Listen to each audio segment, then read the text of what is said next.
Hello, how you doing and welcome back to the channel. Why did Leinster lose to La Rochelle in the Champions Cup final on the weekend? That's what I'm talking about in this video.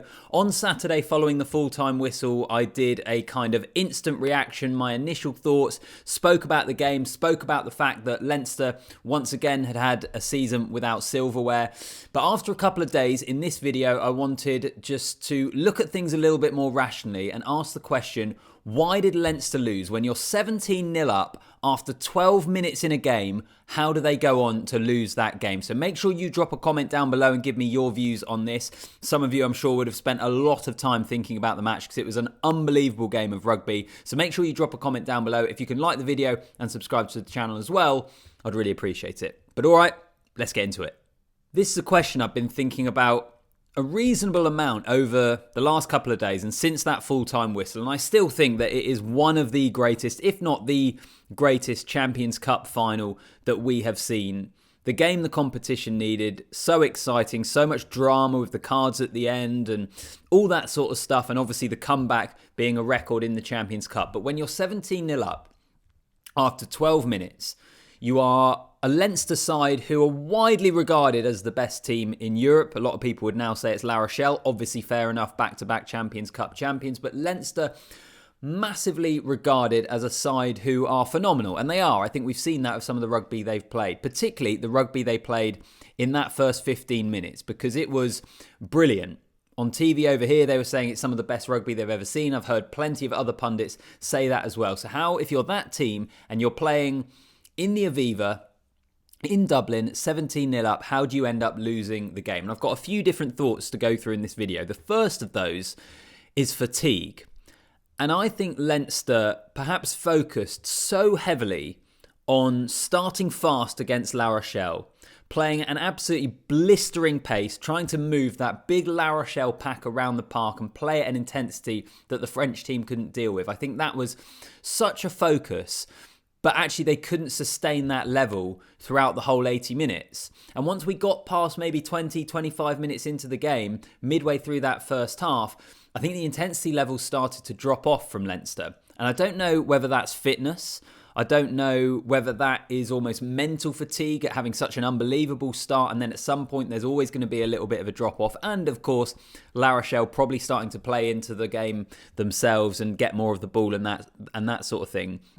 But I think it was really noticeable, the intensity in those opening stages on both sides of the ball from Leinster. Their defensive intensity was unbelievable in terms of flying up off the line, hitting the tackles, and then what they were able to do at the breakdown as well to slow down and disrupt La Rochelle's ball was brilliant, and it played into their hands. And then when you've got, planned set moves like that first try from the line out working, when you've got everything clicking, we know a team like Leinster are able to score and able to score quickly. But I think they started to get fatigued and they weren't able to maintain that for the rest of the game. I think that's got to sit with the coaches, really, doesn't it?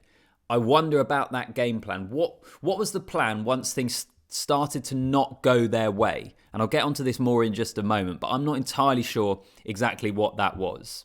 The second point I wanted to raise, and this was something that I think a few of you put in the comments of the last video I did on Saturday on the full-time whistle, and that's the James Ryan injury. And when I talk about fatigue and I talk about that maybe change in momentum and change in intensity in the game, it kind of does coincide with James Ryan going off. I think he went off probably a little after the period that I'm talking about.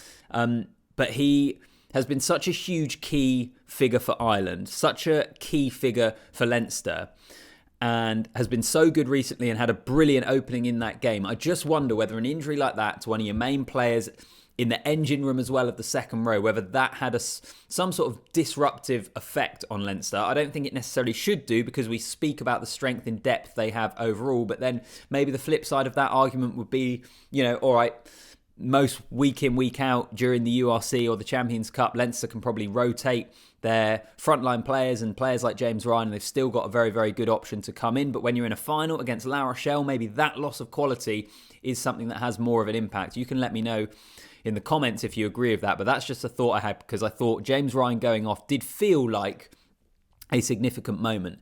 It's also worth mentioning there with James Ryan, I think I've said this before on the channel, but there was a period in time where I think James Ryan was a really excellent second row, consistently very, very good for Ireland, but maybe when it came to facing, I don't know, an Etzebeth or an Itoje or those other guys that we consider the best second rows in the world, or we did consider the best second rows in the world in Itoje's case, I wouldn't put him there at the moment. But when James Ryan came up against those guys, I think there were a few occasions, some quite high profile matches where he came up a little bit short. I don't necessarily think that is the case anymore. I'd put him above Itoje at this moment in time. I think he's been that good over a pretty consistent period, and Itoje's form's gone the other way. But my point being, I think James Ryan at this moment in time is a top quality second row.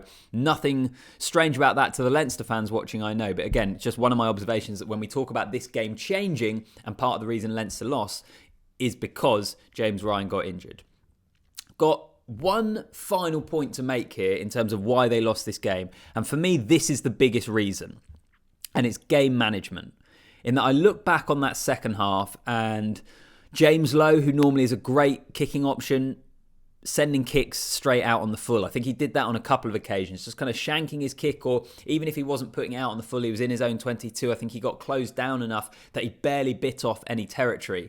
I think we saw Jamison Gibson Park do the same. There were a number of little errors like that started to creep in for Leinster, which basically just gave La Rochelle the opportunity to not let up. It didn't force La Rochelle to have to build from deep or come back at them from their own half. They were consistently having possession inside the Leinster half of the field. And eventually, that's going to tell on you. You're going to get worn down, ultimately, if that is the case. I thought the game management, actually, from a Leinster point of view, was really quite poor, particularly in that second half. And I know, and it's important to stress this, that La Rochelle were brilliant and they will cause any team in the world problems. And it's not purely just down to Leinster, but the reason I'm focusing on Leinster is, as I said at the start of the video, you're 17-0 up effectively at home in a Champions Cup final, and you're considered an incredibly good team. How do you lose it? Yes, I know La Rochelle had an awful part to play in that, but I do think the game management in the second half in particular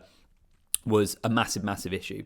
We can throw in, obviously, La Rochelle's dominance at the scrum, their driving maul, which looked absolutely relentless, and actually the psychological part of the game as well. Ronan O'Gara spoke about this afterwards, that Dante try being so important because it just reduced that deficit. It made it more manageable again for La Rochelle. Psychologically, they believed, particularly after that period towards the end of the first half, where they were able to get phases together, where they were able to break through that Leinster defence, they knew they would be able to get back into the game. So I don't discredit for a moment what La Rochelle did and the psychological impact, particularly at the end of that first half, but I still think overall, a team of Leinster's quality, most times you would back them to be able to have the tools to be able to deal with that situation. I thought their game management overall just didn't have that. And I think that was perhaps one of the most surprising parts of this. The final thing that I will mention in this video, I'm just about to finish up, but there's a flip side to this, which you could throw at me in the comments, which is that Leinster were a red card away or a clear out being legal away from possibly winning that game. They had a lot of momentum in that 22 before Alan Alatoa picked up that red card. It was the correct decision. None of us are disputing that. But my point is, a lot of Leinster fans may look at it and say, look, it's the flip of a coin against an unbelievably good La Rochelle team in a Champions Cup final. Sometimes it's those fine margins that are the reason you lose games. You could throw that at me. Personally, I would be more focusing on particularly that game management side of things in the second half, but maybe a few of you might be a bit kinder than me and say, do you know what? Sometimes you lose on the day to the better side, and small margins like that red card, for example, prevent you from having the opportunity to score a try at the end to win it. And if that hadn't happened, maybe this would be a very different conversation. So that's my general thoughts really on having had more time to view this game, why Leinster lost the Champions Cup final despite being 17-0 up after 12 minutes. Make sure you leave a comment down below. I want to hear from you. Do you agree with what I've said in this video? Do you have other reasons that you would like to add to it? Or do you actually disagree with what I'm saying? So make sure you drop a comment down below. Also like the video and subscribe to the channel, and I'll see you in the next one.